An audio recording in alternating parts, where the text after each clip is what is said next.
मुझे पद्मश्री मिला है, लेकिन उद्योग और ट्रेड में।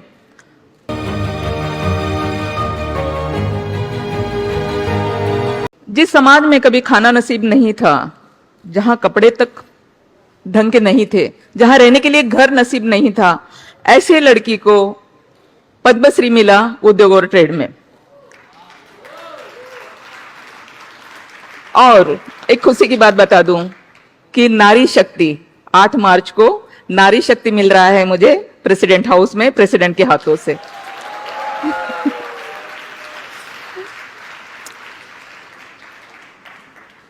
तो ये सारा करते हुए जो संघर्ष मैंने किया, मिला तो सब कुछ है, लेकिन कैसे, कितना संघर्ष करना पड़ा मुझे इन सारी बातों के लिए। मैं कमानी ट्यूब्स लिमिटेड की चेयरमैन हूं आज, जहां मैं कुछ भी नहीं थी, जीरो भी नहीं थी, लेकिन आज एक ऐतिहासिक कंपनी की चेयरमैन हूं। ये सब करते हुए मेरा जो सफर है, मैं एक छोटे से गांव से आई थी, एक छोटा सा गांव, जिस गांव में सिर्फ एक रास्ता था चलने के लिए, मतलब मार्केट जाओ तो वही एक रास्ता है, स्कूल जाओ तो भी एक वही रास्ता है, मतलब वही एक रास्ते पे सारा कुछ खत्म हो रहा है। लेकिन आज मुंबई जैसे शहर में मेरी कंपनी के नाम से 2 रोड है, रामजी भाई कमानी, कुर्ला कमानी। तो मेरा एजुकेशन तक नहीं हो सका ढंग से, मैं बहुत पढ़ लिख कर आगे बढ़ना चाहती थी, लेकिन छोटी सी उम्र में शादी कर दी गई, शादी भी सक्सेस नहीं हुई। उसके बाद घर वापस बाबा लेकर गए, लेकिन वहां जाने के बाद लोगों को ये बात भी पसंद नहीं आई कि एक बेटी जो ससुराल गई थी वो वापस मैके कैसे आ सकती है, क्योंकि ये तो हमारी परंपरा है ही नहीं ना। ससुराल में चाहे वो लड़की मर जाए कोई बात नहीं है, लेकिन वो वापस नहीं आ सकती, क्योंकि उसको समाज ठीक नहीं समझता। और फिर समाज जिस नजर से, अंदाज से मुझे देखना शुरू किया, तो मुझे इतना बुरा लग रहा था कि मेरी वजह से मेरे माँ बाप को बहुत कुछ सुनना पड़ रहा है। मैं बोझ बन चुकी हूँ धरती के ऊपर, क्योंकि ना तो मेरे पास एजुकेशन है, मैं नौकरी नहीं कर सकती, ना ही मैं ससुराल में, अच्छा है मेरा ससुराल जिसमें मैं संसार कर सकती हूँ। तो फिर मुझे क्या करना चाहिए? तो मुझे ऐसे लगा मुझे मर जाना चाहिए, और मैंने पॉइजन पी लिया। पॉइजन पीने के बाद भी मैं मर नहीं सकी, मुझे बचा लिया गया। लेकिन बचने के बाद जो लोग मुझे देखने के लिए आ रहे थे, वो ये कह रहे थे कि ये लड़की, तूने ये क्या कर दिया? अगर तू मर गई होती तो लोगों ने क्या कहा होता? लोग तो यही कहते ना कि महादेव की बेटी ने जरूर ऐसा कुछ काम किया होगा जिसकी वजह से इसे मरना पड़ा। तो ये बात जो है वो मेरे दिल की गहराई तक पहुंची कि ये क्या है, लोग न जीने देते हैं न मरने देते हैं।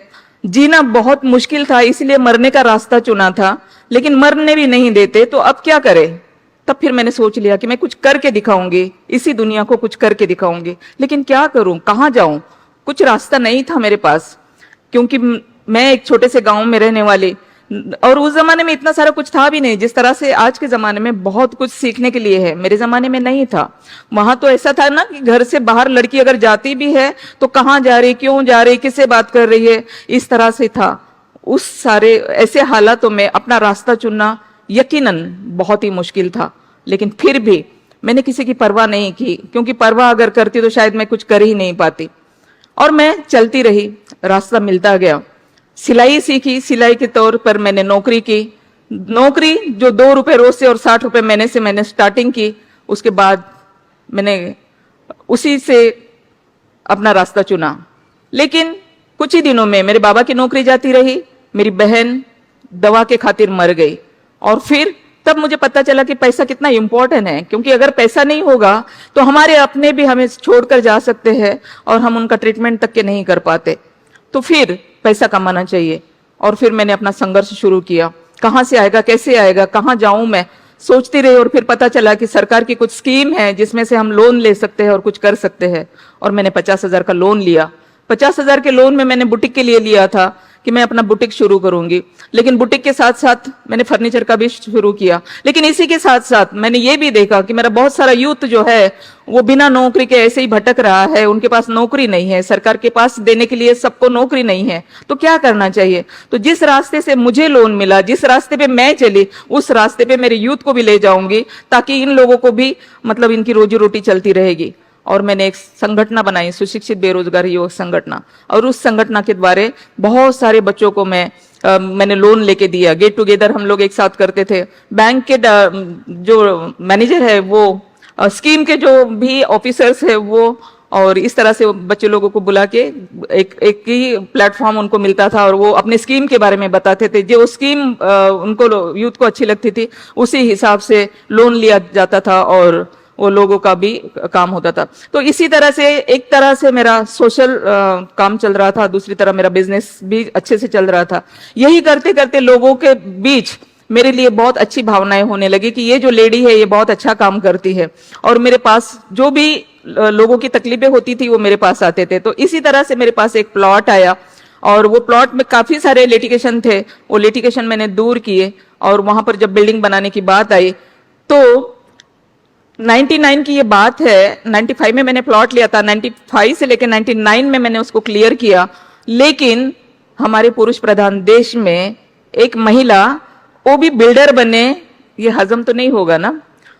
ऊपर से मैं बुद्धिस्ट हूं, एक बुद्धिस्ट, ऊपर से महिला, और ये बिल्डर बनेगी, क्योंकि बिल्डर तो सिर्फ पुरुष बन सकते हैं, महिला कैसे बन सकती है। और फिर मेरे नाम की सुपारी तक के दी गई, सुपारी दी गई। लेकिन मेरी नसीब अच्छी थी कि जहां पे ये मीटिंग चल रही थी वहां से एक आदमी मुझे आकर बताया उसने कि मैडम आप अपने गांव चले जाइए क्योंकि आपको आपकी सुपारी दी गई है। तो यहाँ बहुत सारी महिलाएं बैठी हुई है, मैं उनसे पूछना चाहूंगी कि अगर आपको कभी पता चला कि आपको कोई मारने वाला है तो मुझे बताइए आप क्या करने वाले हो, क्या करने वाले हो बताइए। क्योंकि मुझे उस आदमी ने ये कहा था कि हम रिक्वेस्ट करते हैं आपको कि आप अपने गांव चले जाइए क्योंकि आपका मर्डर होने वाला है।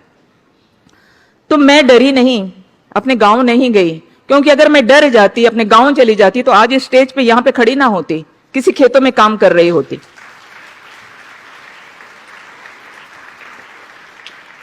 तो मैं उस वक्त के पुलिस ऑफिसर जो थे, मैं कल्याण में रहती थी, थाना में जो पुलिस कमिश्नर थे वहां भुजंगराव मोहिते जिनका नाम था, 99 की बात है, और मैं उनके पास गई और उनको मैंने बताया कि इस तरह की मुझे मारने की सुपारी दी गई है साहब। उन्होंने कहा ये कैसे मुमकिन है। मैंने कहा भाई साहब आप पुलिस है, आप ढूंढ लीजिए क्या हो गया, लेकिन ये बात सच है, मुझे पता चली इसीलिए आपको बताए।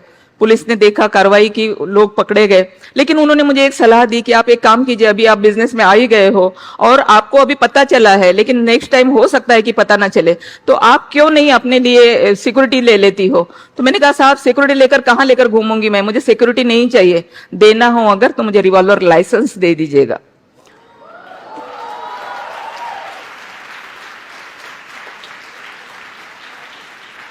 ताकि मैं अपनी हिफाजत खुद करूंगी। और आपको यकीन नहीं आएगा, शायद भारत की मैं पहली महिला होंगी कि 11 बजे मैं साहब के ऑफिस में गई थी थाना कमिश्नर के पास, और शाम को 6 बजे मुझे लाइसेंस मिला, एक ही दिन में। तो उसके बाद बहुत सारे ऐसे क्योंकि मेरा काम तो इसी तरह से था, मैं आगे बढ़ती रही और कई बार ऐसे होता रहा, लोग कहते रहे कि बस आप इस तरह से काम कर रहे हो, कहीं ना कहीं आपको कोई मार डालेगा। मैंने कहा कि मेरा रिवॉल्वर है मेरे पास, उसमें 6 गोली है, जब तक 6 गोली है तब तक कोई माई का लाल मुझे मार नहीं सकता। तो मैं इस तरह से काफी संघर्ष से मैं आगे बढ़ी हूं, और मेरे पास से डर नाम की कोई चीज नहीं है। मैं आप सबको भी ये कहूंगी कि डर जिसके पास में है वो आगे बढ़ ही नहीं सकता, क्योंकि हमारे पास होता है ना छोटा छोटा डर कि अगर मैं ये करूं तो क्या होगा, अगर मैं वो करूं तो क्या होगा, अगर मैं वहां जाऊं तो क्या होगा। इस तरह का जो डर मानसिकता दिमाग में होती है तो इंसान डर जाता है, आगे नहीं बढ़ता। इसलिए डर को निकाल दीजिए, अपने आत्मविश्वास को जगाइए, आप भी बहुत कुछ कर सकते हो। और मैं इसी तरह से कमानी ट्यूब्स लिमिटेड जैसी बहुत बड़ी कंपनी, जो ऐतिहासिक कंपनी है, जिसको नेहरू गांधी का वारसा लगा हुआ है, ऐसी कंपनी, और ऐसे कंपनी के कामगार मेरे पास आए और उन्होंने कहा कि ये कंपनी आप मैडम टेक ओवर कर लीजिए। अब आप देख लीजिए कि मैं एक देहात से आई हुई लड़की, जिसके पास ढंग का एजुकेशन तक नहीं है, जिसने कोई एमबीए नहीं किया है, जिसके पास कुछ भी नहीं है तो सिर्फ हिम्मत, काम करने की बहुत सारी हिम्मत, ना तो कोई डर, ना तो कोई, और पूरी ईमानदारी और सच्चाई के साथ में अपना काम करना है, काम को अपना 100% देना है, तो यकीनन रास्ता अपने को मिलना ही है, मंजिल अपने को मिलना ही है। और मैंने उस कंपनी को टेक ओवर करने की कोशिश की, मैं वहां गई। मैंने वहां जाने के बाद में 116 करोड़ का कर्जा था, 140 लिटिगेशन के केसेस थे और 2 बड़ी यूनियन थी उस कंपनी के अंदर। कंपनी सिक हो चुकी थी। 87 में सुप्रीम कोर्ट में पहली बार वर्कर्स को चलाने के लिए कंपनी दी थी 87 में देने के बाद में 97 तक वर्कर्स ने किसी तरह से मतलब कंपनी को चलाया। लेकिन उस वक्त बैंकों ने आगे बढ़ बढ़ के बहुत सारे पैसे हमारे वर्कर्स को दिए कि भाई चलो वर्कर्स से कंपनी चलाएंगे, देश में नई क्रांति आई है। क्योंकि ये पहली ऐसी कंपनी है जिस देश में सिका एक्ट तैयार हुआ इस कंपनी की वजह से। पहली ऐसी कंपनी जिसकी वजह से मालिक को बाजू में करके वर्कर्स को मालिक बनाया गया। लेकिन वर्कर है, नहीं वो चला सके कंपनी को। तो 97 में जब कंपनी फिर से लिक्विडेशन में, 3 कंपनियां थी कुरला में, कमानी इंजीनियरिंग, कमानी मेटल्स और कमानी ट्यूब्स, 2 कंपनियां ऑलरेडी लिक्विडेशन में जा चुकी थी और कमानी ट्यूब्स को मैंने बचा लिया। अब ये कमानी ट्यूब्स को बचाने के पीछे 116 करोड़ रुपए का कर्जा है। ये कैसे हुआ? मैं 2000 में वहां गई थी, 2000 से लेकर 2006 तक मैंने काफी स्टडी की उसके अंदर कि क्यों 116 करोड़ का कर्जा है। तो पता ये चला कि मतलब अगर किसी बैंक ने 5 करोड़ दिया है तो उसका 25 करोड़ हो गया, किसी बैंक ने 4 दिया, मतलब इस तरह से इंटरेस्ट और पेनल्टी की वजह से इतना सारा लायबिलिटी उसके ऊपर बढ़ गई। तो ये लायबिलिटी कैसे कम हो सकती है? अगर मैं किसी बैंक के चेयरमैन के पास जाऊं तो शायद ना हो सके। तो मैं उस वक्त के जो फाइनेंस मिनिस्टर बैंकिंग थे उसके पास गई और उनको मैंने रिक्वेस्ट की कि देखिए साहब, ये सुप्रीम कोर्ट का बेबी है और ये भी लिक्विडेशन में जा रही है, 2 कंपनियां ऑलरेडी जा चुकी है और मैं इसे बचाना चाहती हूँ क्योंकि इसके वर्कर जो है ये मेरे पास आए थे और आज वो भूखे मर रहे हैं, तो मैं उनके खातिर ये काम करना चाहती हूँ। तो वैसे भी लिक्विडेशन में अगर चली जाती है तो किसी को कुछ भी नहीं मिलना है, लेकिन अगर आप इंटरेस्ट और पेनल्टी अगर माफ कर देते हैं तो कम से कम प्रिंसिपल तो सबको मिल जाएगा। तो उन्होंने बैंकों से बात की, करीबन 4-5 बैंकों के सारी लायबिलिटी थी और बैंकों के चेयरमैन से फोन आया। आईडीबीआई हमारी ऑपरेटिंग एजेंसी थी, उन्होंने मुझे कॉल किया, ओटीएस हो गया बैंकों के साथ में। और मैं आपको बताऊं कि कहां पेनल्टी और इंटरेस्ट तो सारा माफ कर ही दिया, लेकिन जो प्रिंसिपल था उसमें से भी 25% मुझे माफ कर दिया गया। और इस तरह से 25% वहां पे माफ हो गया, मेरे लिए काम करना आसान हो गया। फिर वर्कर्स थे, वर्कर्स का ड्यूज था, बैंक के ड्यूज थे, ये सारा करके 2006 में 21 मार्च 2006 में कोर्ट ने मुझे कंपनी दी चलाने के लिए कि ये कंपनी है, लेकिन एक शर्त ये है कि 2011 में आपको सिका से बाहर निकलना है। तो आपको बताते हुए मुझे खुशी होती है कि मैं 2006 से 2009 तक मैंने फैक्ट्री स्टार्ट की। कुरला से मुझे वाड़ा फैक्ट्री शिफ्ट करनी पड़ी, काफी सारी दिक्कतें हुई, लेकिन सारी दिक्कतों का सामना मैंने किया और 2009 में फैक्ट्री स्टार्ट की। और 2011 में जहां बैलेंस शीट पे 116 करोड़ का कर्जा था, वहां 4.5 करोड़ एक्स्ट्रा आ गए।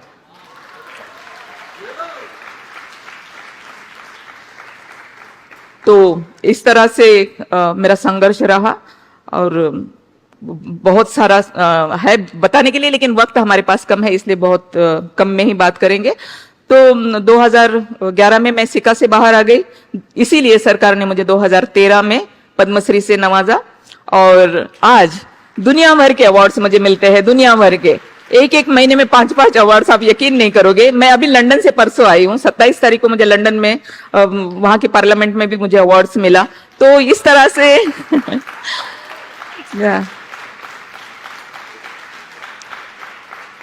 तो इस तरह से एक जीरो से हीरो बनने की कहानी है मेरी।